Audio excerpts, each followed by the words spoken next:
Sawdust Hole River Access also serves as not just a river access, but a small campground along the Manistee River in the Manistee National Forest.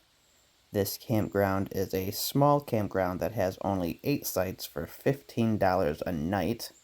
As you approach, you first see the North Country Trail emblem because the trail does run in close proximity to the campground. And as I pan over the greenery here in several locations, I want to note all of the poison ivy that's here in the area, so you need to be well aware of poison ivy. There is the pay station right when you come up for day use. It is $5. If you are planning on camping, then you can expect to pay $15 for a night.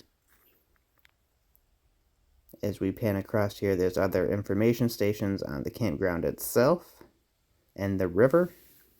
And then here is a look at the fairly large parking area for day use people, whether you're hiking or fishing. Here's the sign saying there are only 8 sites.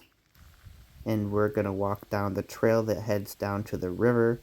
There's a sign up here for invasive species in the water. And then the sign also indicates which way to head down the trail to the river. You can head straight or you can turn to the right. And I've always used the trail here to the right. It's a decent little walk down here to the flats. These actually used to be named Sawdust Pile instead of Sawdust Hole because years ago during the logging operations, timbers were jammed up here in the river, and instead of retrieving them, they simply milled them down to sawdust, leaving large piles of sawdust. Here you can see you have decent access to the river if you're coming here to fish, which is a very popular thing for this campground. Pan over the river here quick. And then we move back up to the campground. I will show you several of the sites here. They're plenty big enough sites, but they are mostly tent-only sites. So there are actually buried posts in the ground and large stone in the way, so you have a spot to park, but not a spot to park your camper or RV. And I believe that's due to erosion in the area. They want to keep the erosion factor down. There's another tent site, site number 3. So plenty large enough for your tent or maybe even a couple tents, but again, not for pop-up campers or RVs. Those are bear-proof trash cans. And then there is the dumpster, and I want to show there are bear claw marks actually in the dumpster that have been painted over.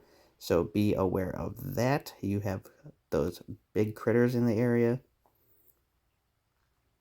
Here's another campsite. Here's a quick pan over the campground and another campsite. There are picnic tables, fire rings, and lantern post at each site, so that is handy.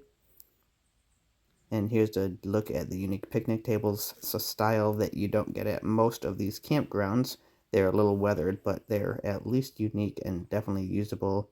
Quick pan over the rest of the poison ivy here. Like I said, it's kind of growing all over the place. Overall, this is a pretty nice, quiet campground. I myself have stayed here a few times and would definitely recommend it.